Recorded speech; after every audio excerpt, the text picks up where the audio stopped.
오늘 또 본문 히브리서 말씀에는 젖이나 먹지 말고 단단한 음식을 먹어라.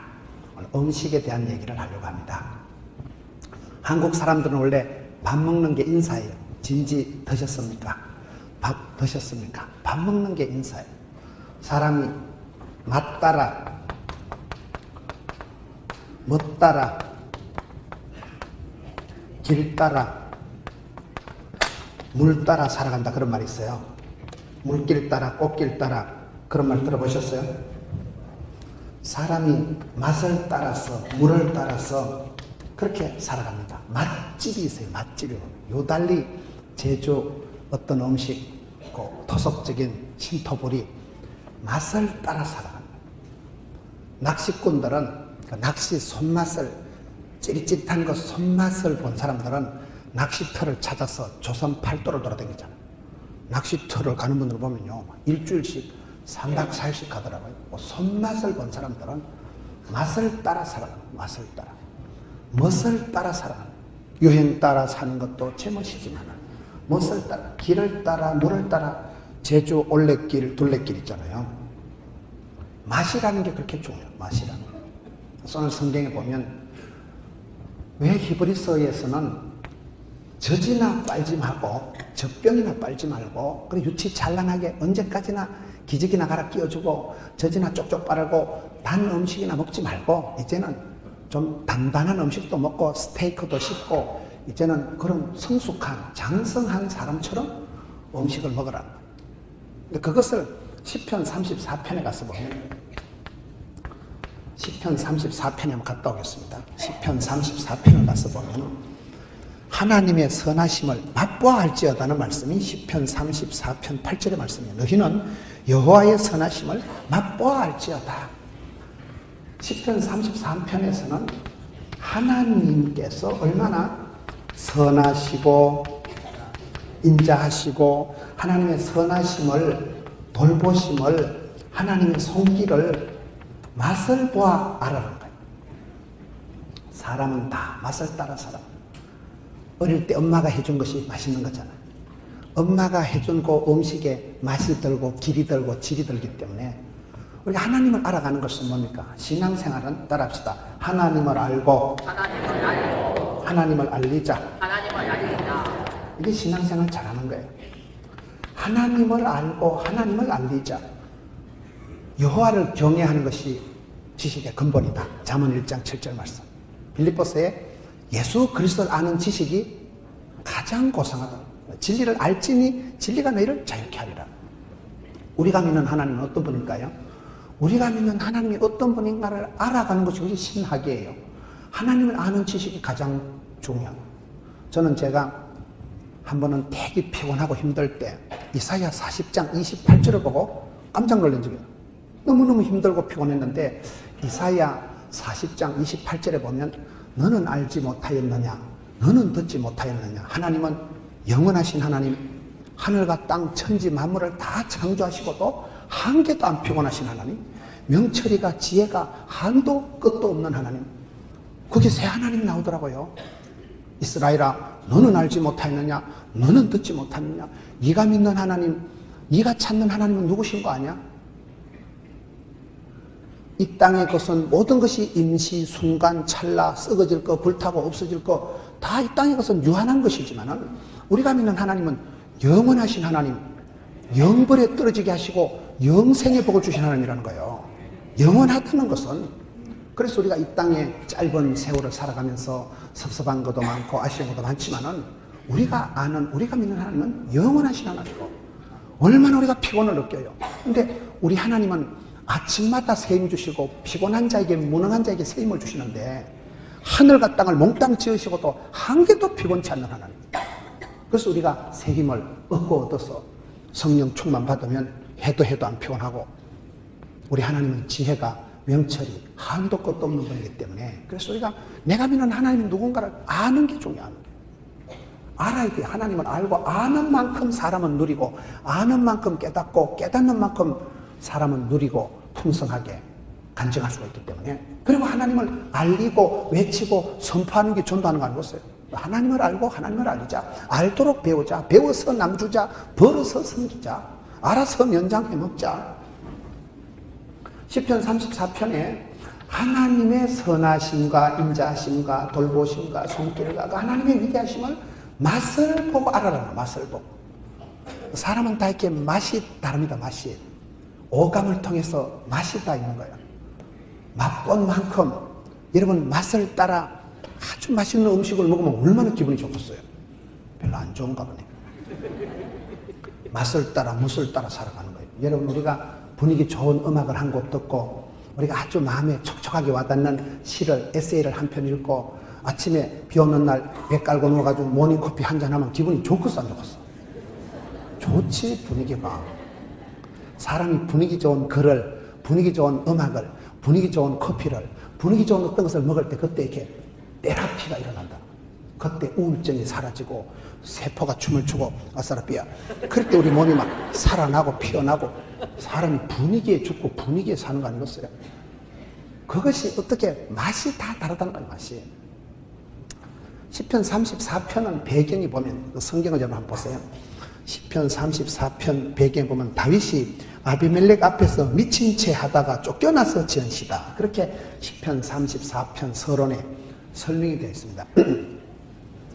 다윗이라는 한 사람이 베들레헴 목동으로 태어나서 얼마나 드라마틱한 세월을 살아갑니까?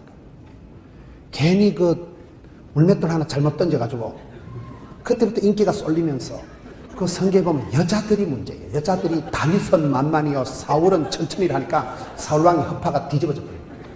사울왕이 여자들이 너무 알랑방구를 끼고 여자들이 구호를 잘못 외쳐가지고 사울왕이 다윗을 엄청 미워한 거예요. 그때부터 다윗을 잡아 죽이려고 추적 60번 하니까 다윗이 도망을 가는데 눈치껏 도망을 가야 되는데 블레셋, 그걸 팔레스타인이 거기서 나온다네. 블레셋, 팔레스타인. 블레셋의 장군이 골리앗인데 그 블레셋 장군 골리앗을 다윗이 죽여놓고는 해필 그 나라로 도망을 가.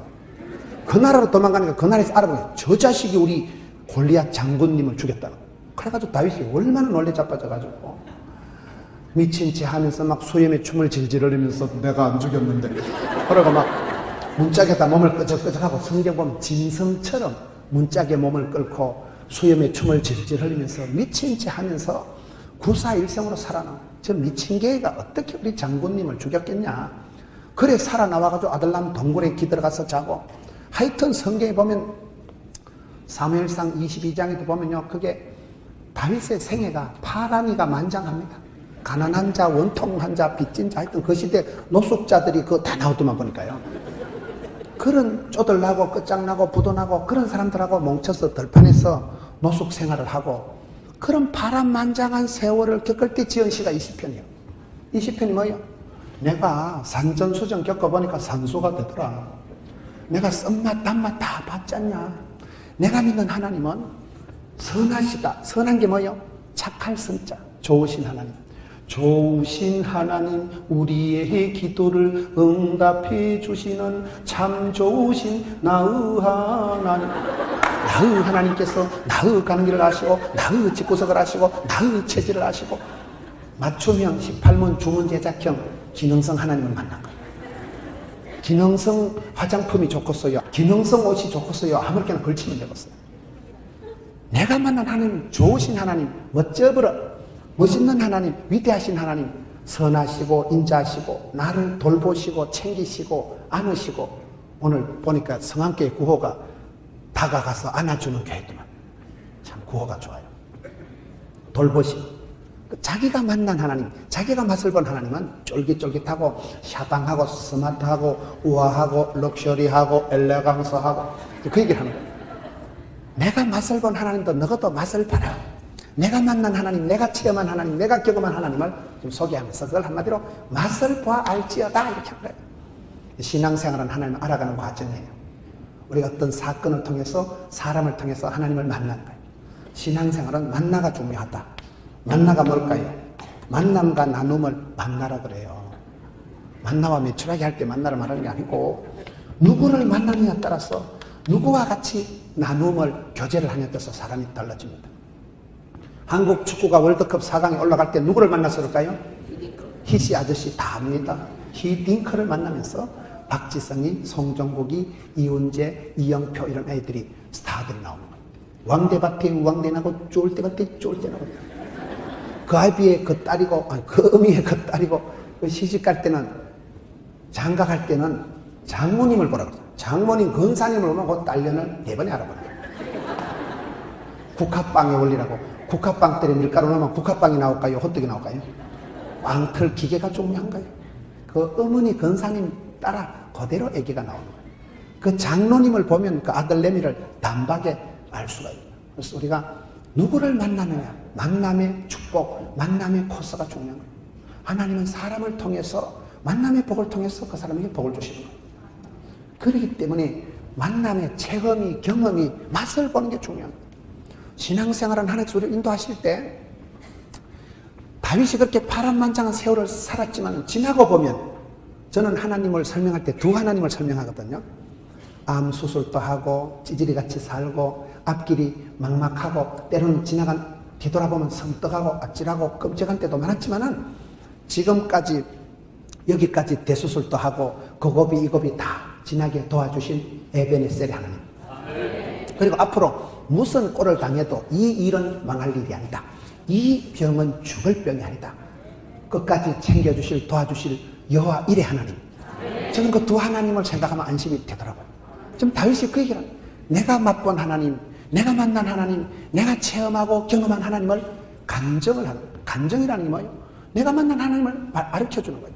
하나님을 알고 하나님을 알리자 할 때 시편 34편에서는 가장 어렵고 힘든 코스를 마치고 난 뒤에 다윗이 내가 맛본 하나님, 선하시고 위대하시고 인자하시고 긍휼이가 한이 없는 하나님, 그 하나님은 너희들도 맛을 보아 알지어다. 지금 이렇게 나가는 거예요. 맛이 그렇게 중요한 맛이요. 성경을 여러분 자세히 보세요. 성경은 좀 맛에 대한 얘기예요. 예수님께서 첫 번째 기적을 행한 게 뭘까요? 요한복음 2장에 보면 물을 포도주로 만드신 거더라고요. 그 멋대가리 맛대가리 없는 맹물을, 흐드렛물을 최고의 극산품 포도주로 만든 것이 예수님의 첫 번째 기적. 예수님의 첫 번째 기적은 맛을 바꾸어 주신 거예요.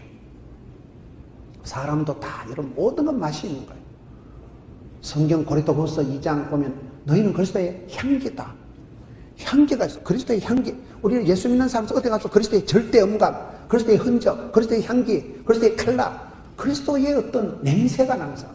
그 사람을 보면 맛이 느껴지는, 맛이 느껴져. 그래서 오늘 성경에는 맛을 보아할지어다. 맛에 대해서, 맛을 따라 낚시 잘하는 사람은 전국을 다닌다니까요. 손맛을 보기 위해서 전국을 다니듯이 맛이 얼마나, 여러분 산상보험에 예수님께서 소금이 그 맛을 잃으면 버림받고 사람한테 밟힐 뿐이에요. 여러분만의 독특한 향기를, 여러분 예수의 향기, 독특한 컬러를, 맛을 잘 찾아가고 맛을 잘 길들이는 거예요. 맛이 중요한 맛이. 도로묵이라는 거 들어보셨어요? 옛날에 선조 임금님이 피난을 가시는데 임금님이 난리가 나서 피난을 가셨잖아요. 선조 임금님께서 피난을 가셨는데 강원도 땅에 가니까 너무너무 시장이 반찬이라고, 오는 아이 떡 준다고 배가 너무 고프고 시장 하던 차에 묵이라는 생선을 갖다 드려요. 묵이라는 생선이 너무너무 맛있어가지고 은어라고 이름을 지어주셨대요. 그래 나중에 황궁을 하시고 궁궐에 돌아와가지고 여봐라 그 묵이라는 생선을 대령해라. 근데 묵을 이제 생선을 갖다 대령 딱 먹어보니까 에이 말짱 도로묵이다. 다시 도로 묵으로 만들어. 그게 도로묵이에요. 시장할 때 맛있는 것이 있지만 어릴 때 가난할 때 그게 그렇게 맛이 있었지만은 세월이 지나고 다시 임금이 황궁을 해서 먹을 때는 맛이 하나도 없으니까 그걸 도로묵으로 돌리라. 그게 도로묵이에요. 할 길을 잘 못 알아듣시고 고양이가 쥐를 잡아먹으려고 탁 따라갔는데 생쥐가 그 쥐구멍으로 쏙 들어갔더라고요. 그래서 고양이가 아무리 기다려도 쥐가 안 나오는 거예요. 그래서 고양이가 작전을 구사해가지고 이제 고양이 소리를 안 내고 밖에서 쥐 소리를 내는 거예요. 찍찍찍찍 생쥐 소리를 내니까 안에 있는 쥐가 고양이가 드디어 떠나고 친구가 왔는가 보다 싶어서 쥐가 이제 싹 나온 사이에 탁싹 잡아먹어. 그래서 이제 고양이 쥐를 탁 잡아먹는데 쥐가 억울해가지고 무슨 치사하게 고양이가 쥐 소리를 내냐. 어떻게 이렇게 치사관사 같은 짓을 이러니까 고양이가 하는 말이 야 이놈아 요즘같이 먹고 살기 힘든 세상에 이중 언어를 구사해야지. 어떻게 한 가지 말로 살 수 있냐? 먹고 살기 힘들답니다. 사람이 다 먹고 살자고 하는 거예요. 먹는 게 일이 먹는 게요. 근데 성경에도 보면 맞따라 못따라 지금 얘기가 나온다니까요. 저는 오늘 말씀을 보면서 다윗이 만난 하나님, 다윗이 체험하고 경험한 하나님을 너희들도 맛을 봐서 알지어다 지금 이렇게 얘기를 하는 거예요. 맛이라는 게 사람이 오감이라는 게 있습니다. 오감이 뭐예요? 첫째, 시각, 청각, 후각, 또 뭐가 있어요? 촉각, 다섯 번째는 미각. 이 다섯 가지 사람은 그 접촉하는, 만나는 감각인, 우리가 오감이 있는 오감이. 시각이 뭘까요? 성경을 보세요. 믿음은 바라는 것들의 실상. 내가 바라봄의 법칙이라고. 바라보면 바라본 대로 본때가 생겨요. 본때라는 것은 본대로 들은 대로 되는 게 본때라고 합니다. 여기 시각이 중요합니다. 시각이. 그래서 지도자가 되려고 하면 다섯 가지 안경이 있어야 된다.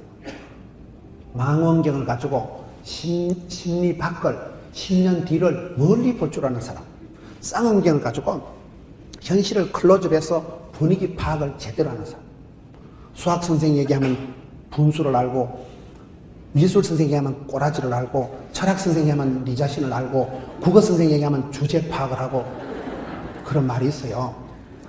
세 번째는 백미러를 가지고 과거를 뒤를 돌아볼 줄 알고, 왜 작년에 내가 그렇게 아팠고, 내가 왜 지난번에 그렇게 손해를 봤느냐.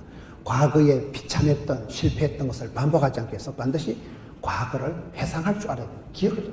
네 번째는 사이드미러를 가지고 다른 권사님은 어떻게 저렇게 샤방하게 살아갈까요? 다른 교회 성도들은 왜 저렇게 찬양을 잘할까요?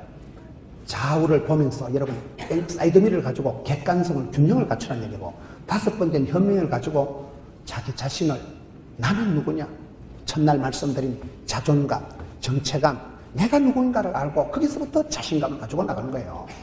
시각이 중요한데, 시각이. 마귀가 시험할 때 여러분 시각을 통해서 보암직함으로 들어오는 거예요. 마귀가 여러분 눈을 통해서 들어오는 거예요. 그래서 우리가 시각 교정이 필요한 거예요. 우리가 이빨을, 치아를 교정하는 것 못지않게 보는 걸 잘 봐야 돼. 보는 거를. 보는 게 여러분 중요해. 보는 게요. 본때가 생긴다니까요. 어떤 분이 기도를 하는데 하나님께서 응답을 주시기를, 아기를 먹게 해달라고 기도를 하니까 아기 옷을 이렇게 사놓고 아기 옷을 걸어놓고 그걸 계속 보면서 기도하라 해가지고, 그래 아기 옷을 사놓고 기도했는데 나중에 이제 하나님이 딸을 주셨다는 거예요. 자기는 아들을 달라고 기도했는데 딸을 주니까 네가 사놓은 옷을 가보라니까 여자 옷을 사놓고 기도를 해가지고 그런 말이 있어요. 믿음은 바라는 것들이 실상이기 때문에 하나님은 그 사람에게 복을 주시기 전에 꿈을 주십니다. 하나님 먼저 눈을 열어주십니다. 성경에 보면 하나님께서 눈을 열어서 보게 해주시고, 비전, 눈이 열리는 게 중요해요. 눈이요. 시각이, 영안이, 견문이, 안목이 넓다. 안목이. 똑같은 눈이라도 제 눈에는 뭐밖에 안 보인다고. 시각이 중요해요. 시각이. 여러분 어떤 것을 내가 볼 줄 아느냐. 믿음은 바라는 것들의 실상이요 보지 못하는 것들의 증거이기 때문에 시각이 중요해요. 시각이. 여러분 하나님이 쓰신 사람들은 다 눈을 열어, 영안을 열어 보게 하신 분들이에요. 볼 수 없는 것을 보는 거예요. 안 보이는 데서 볼 수 있는 사람. 하나님 영안을 열어주시면 시각이 첫째 중요해요. 여러분 장애인 중에 최고 장애인이 시각장애인이다 이런 말이 있는데, 그건 앞을 못 보시는 분들을 말하는 게 아니고 영안이 어두운 걸 말하는 거예요. 영적인 진선미를 못 보는 걸 말하는 거예요. 여러분 모세 엄마가 왜 복을 받았어요? 모세 엄마가 위대한 것은 모세 엄마가 무슨 제주대학을 나왔겠어요? 서울대학을 나왔겠어요? 유아교육을 전공했겠어요? 모세 엄마 요괴빛이 무시기가 충만한 아줌마인데 그 아줌마가 복을 받은 것은 시각이 열린 거예요. 히브리서 11장에 보면, 출애굽기 2장에 보면 아름다운 아이임을 보고 준수한 아이임을 보고 지 새끼 안 이쁜 엄마가 돼 있어요. 근데 자기 애기를 놓고 보니까 엄매 겁나게 잘생겼다는 거예요. 그 애기가 준수하다 아름다웠다는 것은 핏덩어리 아기가 예쁘다는 게 아니고, 우리 하나님께서 앞으로 겁나게 허벌나게 이빠이 복을 주시고 나면 앞으로 언젠가 우리 아들이 존귀하게 쓰임받을 그날을 미리 땡겨서 미리 내다보는 그거를 준수하다가 안목이 열렸다는 거 말이에요. 영적인 영안이 열렸으면 엄마의 보는 시각이 중요해요. 애를 보고 쇠가 만발이나 빠질려면, 그런 쇠가 혓바닥에 만발이 4kg가 10m가 쭉 빠지면 좋겠어요? 안목이 중요해요. 안목이. 영안이 열려야 된다니까. 이런 아이를 볼 때 영혼의 아름다움, 손주가 지금은 핏덩어리고 지금은 엉벙덩벙 어리비리하지만 10년, 20년 뒤에 장차 복 주실 주님의 구원의 역사 가운데 우리 손주가, 우리 아들이 겁나게 쓰임받을, 한 시대에 불꽃같이 쓰임받을 그날을 내다보면서 땡겨서 보는 그걸 시각의 축복이야. 안목이 열리면 그 아이가 아름답게 보여. 영혼이 아름다워 보여. 앞으로 쓰임받을 것을 미리 내다보고 그걸 선불 감사, 선불 축복, 이게 시각이에요. 청각은 뭘까요? 청각이라는 건 성경에 보세요. 성령이 교회들에게 하시는 말씀을 귀 있는 자는 들을지어다. 여기 귀 없는 분이 어디 있어요? 다 있지만 들어도 설교를 들어도 이게 꼭 내보고 하는 소리 같다. 이런 사람은 은혜가 되는데 어떤 사람은 뭔 말인지 당치 알아듣지를 못했다. 오늘따라 무슨 강사가 저녁을 못 얻어먹었나? 뭐 때문에 말 얘기를 자꾸 해야 될까? 그런 사람은 조금 영안이 어둡다고 해요. 귀가 조금 말귀를 못 알아듣는다고 해요. 귀가 둔감해져서. 여러분, 우리가 성령의 음성에 민감하고 하나님의 말씀에 민첩해야 돼요. 아주 센스티브하게 아주 그렇게 반응할 줄 알아요. 말귀를 알아듣는 거예요. 이게 청각이 보게, 청각이 열려야 돼요. 청각이에요. 이게 재밌는 게요. 칼라 테라피라는 게 있더라고요. 칼라 세라피. 색깔을 통해서 치료합니다. 색깔을. 여러분, 정신병원에 가면 카페트가 빨간 색깔일까요? 초록 색깔일까요? 잘 생각이 안 납니까? 여러분, 스페인의 투우장에 가면 소를 열받게 하는 그 천이 빨간 천일까요? 파란 천일까요? 색깔이 중요해요. 색깔에 따라 사람이 흥분이 되기도 하고 차분해지기도 하고. 앙드레 김이 흰 옷을 입을까요? 검은 옷을 입을까요? 이 패션 세라피가 있다. 패션. 컬러 테라피는 컬러. 여러분, 어떤 자연에 나가서 파란 새순을 보면 그게 마음이 우리가 차분해집니다. 저희 교회 미국 가서 오랫동안 살다 오신 집사님 딸의 이름이 연두더라고. 연두. 왜 그러니까 봄철에가 새싹이 파란 새싹이 돋아날 때고 연두 색깔. 아빠가 그 색깔을 너무 좋아하니까 딸 이름을 연두라고 지었더라고요.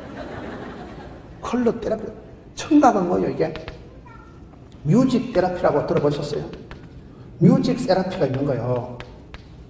사무엘상 13장 16장에 가서 보면 다윗 왕이 수금을 탈 때, 기타를 칠 때 사울 왕의 정신병이 치료가 돼요. 골이 찌끈찌끈하던 두통이 막 육회, 상쾌, 통쾌하게 돼요. 뮤직 세라피, 음악을 통해서 영혼을 만지고 좋은 음악, 찬양 한 곡 잘 들으면, 설교 한 편 잘 들으면 정신병원에 10달 된 것보다 낫다고 하더라고요. 찬송이 하늘에 사무치고 말씀이가 감동이 되고 닭살이 돋고 전개가 통하고 오줌이 나올락하고 오늘 밤에 죽인다. 감동의 물결이 일어나면 세포가 춤을 추고 와사르비야. 그런데 치유가 일어난다니까요. 이게 여러분 똑같은 거예요. 후각은 또 뭘까요? 이거는 허브 세라피라고 들어보셨어요? 향치료가 있어요. 허브 테라피가 있어요. 허브 테라피. 촉각은 뭐냐? 허깅 테라피. 여러분 교회 오늘 달력에 보니까 다가가서 안아주는 교회. 우리 목사님 어릴 때 엄마 찌찌를 못 만져봤다고. 하여튼 안아주세요, 품어주세요에 대한 약간의 그런 아쉬움이 많은 것 같아요. 내가. 애기들은 엄마가 많이 어부바해주고, 애기들이 어릴 때 엄마 찌찌를 많이 만진 애들이 안정감이 있대. 사랑받고 인정받고 축복받고 귀염둥이 예쁜둥이 우리 자기 한국도 자기 이래 나가요. 틀림없다니까요. 많이 안아주세요. 애기들을 많이 업어주고 안아주고 품어주고, 그게 허그 테라피라고. 허깅이. 그래서 목사님이 그걸 주제를 달력에 보니까 다가가서 안아주는 교회 이렇게 있더라고요. 허그 테라피가 있다니까요. 후각을 통해서 어디 촉각이 저거 잘못된 거예요. 여기는 허브고 여기는 허깅. 허브가 아니고 허깅 테라피고. 미각은 뭐요? 지금 하고 있는 게 미각이잖아요. 입맛을 통해서. 여러분, 음식으로 못 고치는 병은 약으로도 못 고친다. 그런 말이 있어요. 우리가 음식 먹는 게 중요합니다. 삼시세끼 밥 잘 먹는 게 보약이다 그러잖아요. 음식으로 못 고치는 건 약으로 못 고치는 거예요. 몸이 안 좋다고 여러분 약을 자꾸 먹으면 어찌 될까요? 부작용이 나와. 부작용이. 소화가 안 된다고 소화제를 자꾸 먹으면 막 간이 나빠지는 거예요. 약으로 병을 고치는 게 아니에요. 여러분, 시편의 1편에 보면 여호와의 율법을 주야로 묵상하는 자는 복이 있도다. 하나님의 말씀을 묵상, 그 영어로 메디테이션. 묵상이라는 영어 단어가 메디테이션이 어근이 똑같은 게 메디슨, 메디칼 할 때 거기 똑같은 거예요. 하나님의 말씀이 신약, 구약, 보약, 아까진기, 바카스, 스팔렌, 원기소, 바이타민 그 말이요. 성경 보면 사람이 떡으로만 살 것이 아니고 하는 입으로 나오는 말씀으로 살 거예요. 그래서 우리가 말씀 한 구절을 붙잡으면 말씀이 나를 질질 끌고 가요. 여러분 큰 어른들 보세요. 위대한 분들, 훌륭한 분들 성경 한 구절 붙들고 평생 살아요. 한경직 목사님 항상 기뻐하라, 쉬지 말고 기도하라, 범사에 감사하라. 항상 기뻐하다 보니 98년 희떡 지나갔다 그러잖아요. 말씀 한 구절이 구호가 되고 평생의 가훈이 되고 권사님들 집에 가봐. 그 집안에 평생의 가훈이 한 구절이에요. 장로님이 늘 습관처럼 얘기하시는, 권사님이 새벽기도 아침에 가정예배 할 때마다 늘 하시는 게 있어요. 그분을 평생 이끌고 가는 건 말씀 한 구절이더라고요. 김용기 장로님 가난농군학교 먼저 그의 나라와 그의 의를 구하라. 어느 한 구절이 그분 가슴에 독특한 맛을, 독특한 추억을 남기면서 사람은 죽어서 이름을 남기고 호랭이는 죽어서 가족을 남기지만 크리스찬은 죽어서 간증거리를 남길 때 자기가 알았던, 자기가 만났던, 자기가 맛을 보았던 그 하나님에 대한 얘기가 거의 간증이 된다 이 말이에요. 그래서 우리가 이 오감을 통해서 촉각, 위각, 맛을 통해서 이게 음식을 통해서 고칠 수 없는 병은 약으로도 못 고친다니까요. 전부 다 치료에 대한 얘기를 좀 하고 있는데 시각, 청각, 후각, 허브 세라피라고 제가 어떤 데 집회 가보니까 그 허브랜드가 있더라고요. 거기는 온통 들어갈 때부터 입구에 들어가는데 입장료를 내니까요. 여기에다 목 언저리에다 이렇게 허브를 향을 탁 찍어주는데 막 쨍하더라고요. 아주 이렇게 사람이 머리가 쾌청해지고 두통이 싹 사라지고. 근데 거기는 숙소에 가보니까요. 뭐 이 방은 장미방, 여기는 국화방. 장미꽃을 칠갑을 해가지고 침대 밑에도 장미, 베개 밑에도 장미, 장미꽃을 말라가지고 막 동네방네 방에 칠갑을 해놨는데 그 방에서 자면 숙면이 오고 뭐 두통이 사라지고 뭐 우리야 뭐 아무 데나 머리만 대면 되자니까 상관은 없습니다만은 요즘은 그렇게 이렇게 허브 세라피라고 허브랜드에 가보니까요. 방마다 이 방은 국화꽃으로 전부 목욕탕에도 막 꽃을 뿌려놔놓고 별짓을 다 하더라고 보니까요. 그 물에 목욕을 하면 하여튼 뭐 두드러기가 없어지고 뭐 아토피가 그것만 다 읽어보면 한 10년은 더 사실 것 같더라고. 허브랜드에 가보면 향을 통해서 향차를 마시고 향 캔디를 먹고 향 치료를 한다 이 말이에요. 향이 중요해요. 향이. 냄새라는 것은 여러분 소리라는 것은 이게 일종의 냄새, 소리, 이 입맛 같은 거는 약간의 그 중독 현상이에요. 약간 어떤 그 공명 현상이 나타나요. 왜냐하면 사람이 병원에 가보면 음식을 드실 때도 옛날에는 수술하기 전에는 어떤 음식을 먹지 마세요. 이 병에는 그런 음식을 먹잖아요. 금지식품이 있잖아요. 지금은 또 안 그렇대. 땡기는 대로 먹는 게 낫다는 거예요. 왜 그러냐면 사람이 암이 걸려 죽을 땐 3가지 단계로 죽는다 그래요. 첫째는 질려서 죽고, 오이씨 죽었다 이래가지고 암이다 이러면 질리가지고 놀래가지고 질려가지고 이거 마음이 막 쇼크가 나는 죽었다. 에이즈는 원래 이제 다 살았다 이걸 에이즈라 그래요. 암이다는 일단 쇼크가 왔어. 놀래가지고 충격이 왔어. 막 마음이 덜컹한 거예요. 두 번째 굶어서 죽는다는 거예요. 당체 입맛이 밥맛이 살맛이 똑 떨어지니까 머리는 어지럽고 가슴은 메석메석하니까 안 먹으니까 여러분 암덩어리는 잘하는데 몸은 자꾸 약해지니까 굶어서 영양실조가 돼요. 세 번째 진짜 중요한 거는 합병증으로 죽는다는 거예요. 암이 문제가 아니고 여러분 쇼크에다가 마음에 놀란 가슴에다가 뼈가 녹는 데다가 쇼크를 먹고 패닉 현상이 온 데다가 굶어가지고 원기가 뚝 떨어진 데다가 기초체력이 약해진 데다가 몸이 허약해지니까 쉽게 감기에 노출이 되는 거예요. 남들은 괜찮아. 니는 안 덥냐? 안 춥냐? 니는 어째 여름에 한기가 든다. 덩굴이 서늘다.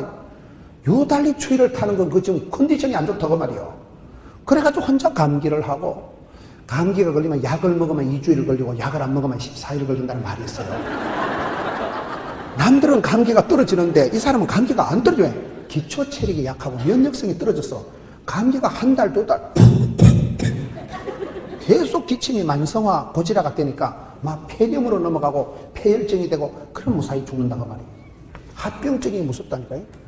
감기가 무서운 게 아니고 그 미세한 바이러스가 보이지도 않는 것이지만은 그것 때문에 전체적인 체력이 약해지고 입맛이 떨어지고 당체 들어가는 게 없기 때문에 나오는 게 없다 이 말이에요. 먹어야 밥심으로 살아가는데 그래서 우리가 여러분 암이 중요한 게 아니고 그 병 때문에 결국은 전체적으로 내가 입맛을, 밥맛을, 살맛을 잃어가는 게 그게 힘들다 이 말이에요. 그래서 우리가 조심해야 돼요. 맛이 살아있어야 돼요. 여러분, 시장이 반찬이고 우는 아이 떡 준다니까요.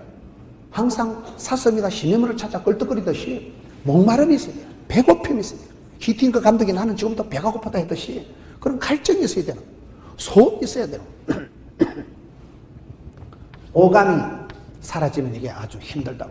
맛을 잃어버리면, 저는 오늘 한국 교회가 맛을 잃었다, 변질이 됐다, 맛이 갔다, 오리지널 그 맛을 잃어버린 거예요. 예수 향기를 잃어버리고 오염이 되고 감염이 되고 전염이 돼가지고 저와 여러분의 삶 속에 오리지널 향기가 사라졌다고 보는 거예요. 시각을 교정을 해야 됩니다. 눈을 들어 산을 보라. 나의 도움이 어디 있을까? 여러분, 힘들다고 어렵다고 땅만 쳐다보고 다니면 500원짜리 동전 5개를 줬겠어요? 3개를 줬겠어요? 힘이 들수록 눈을 들어야 돼. 힘이 들수록. 힘이 들다고 현실에만 쳐다보면요, 점점 기가 죽고 점점 우울해집니다. 힘이 드십니까? 힘을 내세요. 고독하십니까? 고독을 씹으세요. 성경을 보셔요. 하나님이 사랑하는 사람은 다 고독한 사람들, 다 힘든 사람들. 고난이 없는 축복이 있을까요? 고통이 없는 성숙이 있을까요? 고독이 없는 하나님의 임재 함께 하심이 있을까요? 없다고 봐야 되는 거예요. 하나님은 반드시 고난의 과정을 통해서 축복을 주십니다. 고난 주간이 지나야 부활절이 와요. 고통이 없는, 아픈 만큼 성숙하지 고통이 없는 성숙이라는 게 없는 거예요. 고통은 다 싫지만은, 그러나 고통의 터널을 지나고 나면 반드시 정금 같은 믿음이 나옵니다.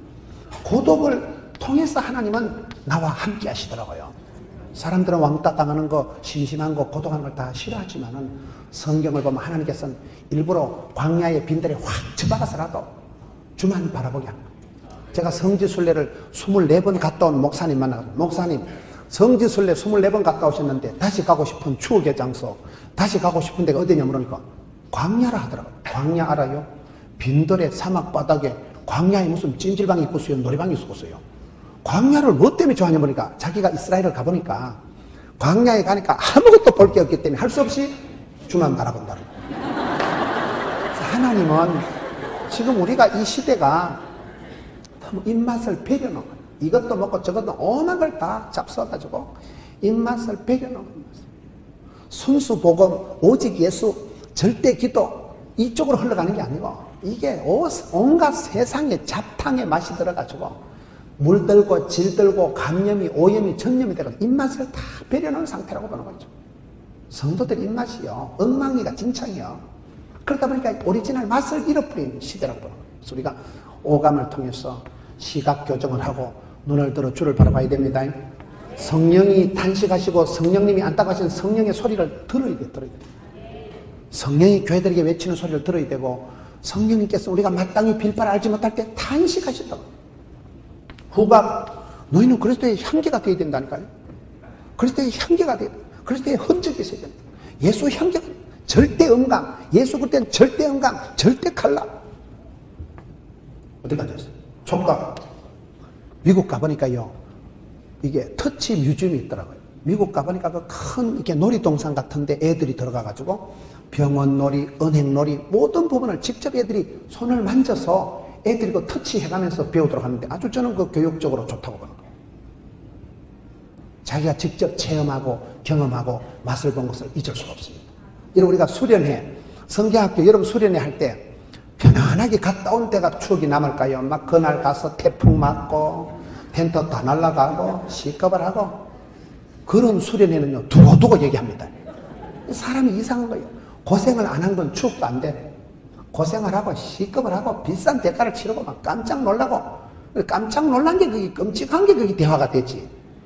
사람이 이상한 거예요. 하나님은 우리에게 고난을 통해서라도 우리에게 철들게 하고 정신을 차리게 하고, 고난을 통해서, 고독을 통해서 주만 바라보게 하시기 때문에 우리가 신앙생활 할 때는, 다시 오늘 본문의 말씀으로 돌아가서, 오늘 본문의 말씀 히브리서에 가서 보면, 너희들이 언제까지 젖이나 쪽쪽 빨고 있을래?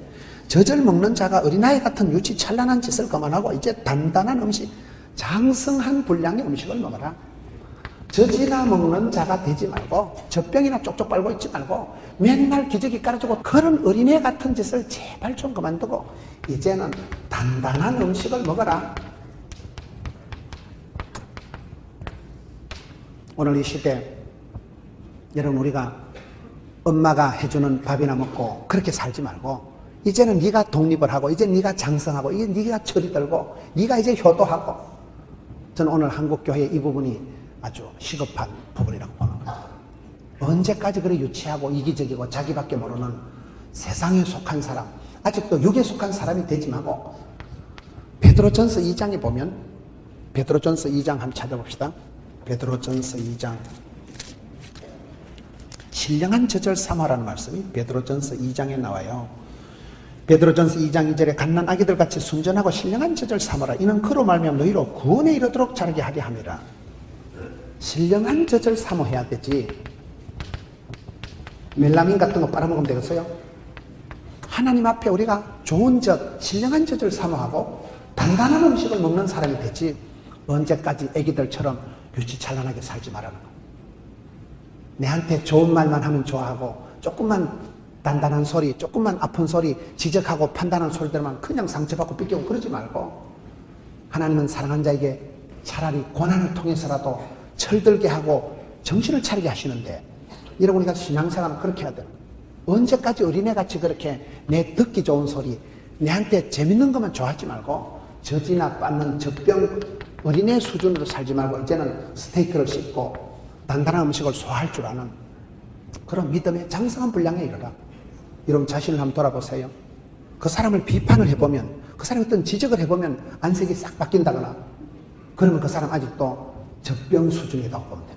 아직은 젖병이나 빨고 있는 수준이지 남들이 나를 지적하고 비난할 때 그걸 감사함으로 받고 참 저분이 내 영혼을 사랑하고 저분이 나를 걱정해 주는구나.